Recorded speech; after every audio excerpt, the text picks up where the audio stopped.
விடுதலை புலிகள் மீதான தடையை மத்திய அரசு நீட்டித்து உத்தரவிட்டுள்ளது.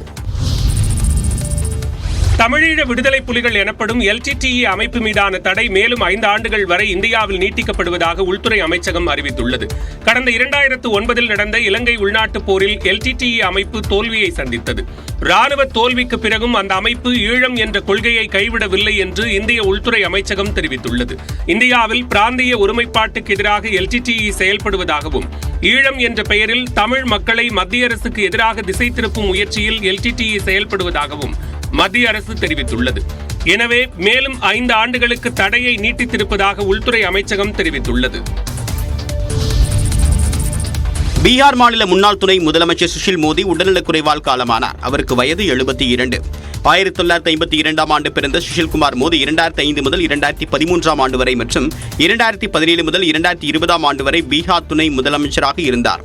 மேலும் பீகார் சட்ட மேலவை மாநிலங்களவை உறுப்பினராகவும் இருந்தார்.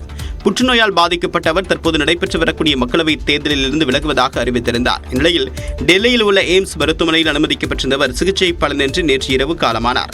அவருடைய இறுதிச் சடங்குகள் பாட்னாவில் உள்ள அவருடைய இல்லத்தில் நடைபெறுகின்றன. சுஷில்குமார் மோடி மறைவுக்கு இரங்கல் தெரிவித்திருக்கூடிய பிரதமர் நரேந்திர மோடி பல ஆண்டுகளாக நண்பராக இருந்தவரின் மறைவு தாங்க முடியாத சோகத்தை ஏற்படுத்தியிருப்பதாக கூறியுள்ளார். உள்துறை அமைச்சர் அமித்ஷா, பாஜக தேசிய தலைவர் JP நட்டா உள்ளிட்டோரும் சுஷில்குமார் மறைவுக்கு இரங்கல் தெரிவித்துள்ளனர்.